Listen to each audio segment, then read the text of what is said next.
E se tudo o que conhecemos fosse apenas um sussurro, um véu fino, prestes a se romper? Esta é a história de Alexandre, um homem comum em um mundo que, de repente, exigiu dele uma fé cega. Ele não estava caindo em um abismo, mas desvendando uma estrutura camada por camada. A realidade para Alexandre começou a gritar para ser notada. Tudo começou de forma sutil, no que chamamos de realidade por consenso. Alexandre vivia no mundo que todos nós concordamos que existe. O chão era sólido, o tempo fluía para frente e o café estava quente.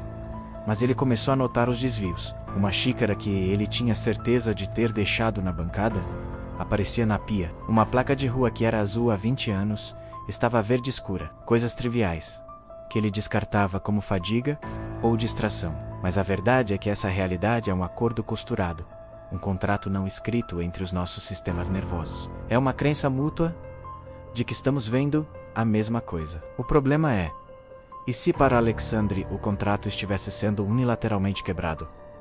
Ele sentia a fragilidade, como um tecido fino. A fragilidade o levou ao segundo nível, o reino da percepção. Sua paranoia cresceu. Ele tentava tocar as paredes de seu escritório, desesperado por solidez. Mas a sensação era de que sua mão mergulhava por uma fração de segundo no vazio. Ele descobriu que não vemos o mundo, vemos a reconstrução que nosso cérebro faz dele. Seu cérebro, a interface, estava com defeito. Estava captando a crueza do universo, isto é, comprimentos de onda, vibrações, e lutando para encaixá-los em formas e cores familiares. Lembre-se da teoria da interface do usuário.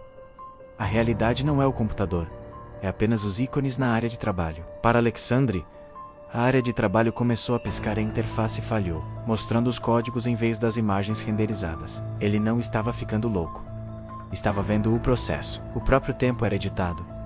Quando ele piscava, ele podia quase perceber a costura, a pequena lacuna que o cérebro deveria ter suavizado. Quando a percepção falhou, as fundações sociais ruíram, revelando o reino da crença. Alexandre parou em um banco, tentando sacar dinheiro. O caixa eletrônico funcionou, mas ele viu a nota de R$ 50 se desmaterializar em sua mão, tornando-se brevemente apenas papel e tinta.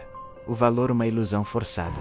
Ele percebeu que tudo que o cercava, as leis, o sistema monetário, as fronteiras nacionais, eram construções sociais, teias de significado criadas pela humanidade. Essas abstrações ditavam vidas e mortes. Mas para ele, agora, eram transparentes. O mundo se tornou um teatro vazio, onde as pessoas continuavam a atuar. Mas ele, Alexandre, via o cenário de papel machê e os bastidores vazios. Ele tentou conversar com as pessoas sobre isso, mas elas o olhavam com a apatia de quem não percebe a falha de um holograma. Essa transparência o levou ao nível mais frio e mais aterrorizante. O reino da ciência. Se a sociedade era uma ilusão, a matéria era uma mentira ainda maior. Alexandre aprendeu que tudo o que ele tocava, incluindo seu próprio corpo, era composto por átomos que são 99,999% espaço vazio. Ele não tocava a mesa. Seus átomos repeliam os átomos da mesa. Ele era uma nuvem de probabilidade, e a solidez era apenas uma resistência eletromagnética. E quanto à física, o tempo, que ele pensava ser absoluto, se dobrava, esticava e encolhia com a gravidade. No nível quântico, a realidade se recusava a ter uma forma definida, até que ele, Alexandre, a olhasse. O ato de sua observação, de seu desespero, parecia estar ditando a existência do universo ao seu redor. Ele era um espelho, mas o mundo só se refletia se ele estivesse lá para ver. A conclusão do nível 4 era inevitável. Se a realidade se comporta como um código quebrado pela observação, talvez ela seja de fato um código. Alexandre chegou à camada da simulação.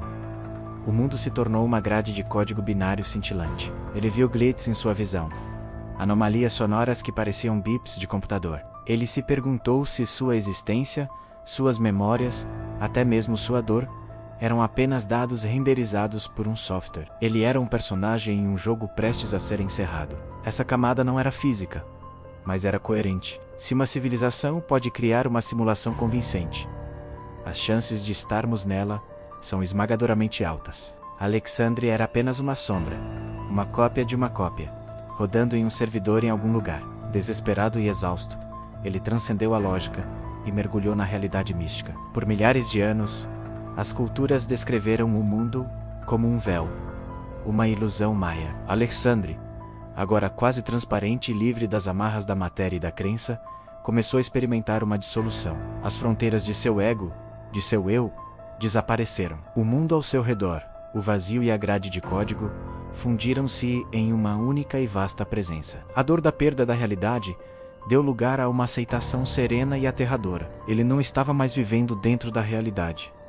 Ele era a própria realidade. Ele era a unidade indivisa que as tradições místicas haviam sussurrado por milênios. Finalmente, restou apenas o reino incognoscível, o lugar onde a filosofia não tinha mais linguagem, onde a ciência não tinha mais instrumentos de medição. Era o silêncio por trás do pensamento, o mistério por trás de toda a medição, o abismo por trás da existência. Era, como diz o antigo texto, o tal que não podia ser nomeado. Alexandre, agora apenas uma sombra de luz, percebeu que a realidade não é um enigma a ser decifrado, mas o próprio meio em que os enigmas surgem. Ele não precisava mais buscar o chão, porque a busca e o chão eram a mesma coisa. Ele não encontrou a resposta final. Ele se tornou a pergunta. E assim, Alexandre desapareceu. Não em uma explosão dramática, mas em uma aceitação serena, dissolvendo-se nas múltiplas camadas que ele havia descoberto. A questão não é o que aconteceu com ele, mas o que ele nos revelou. Ele nos mostrou que a realidade não é uma coisa,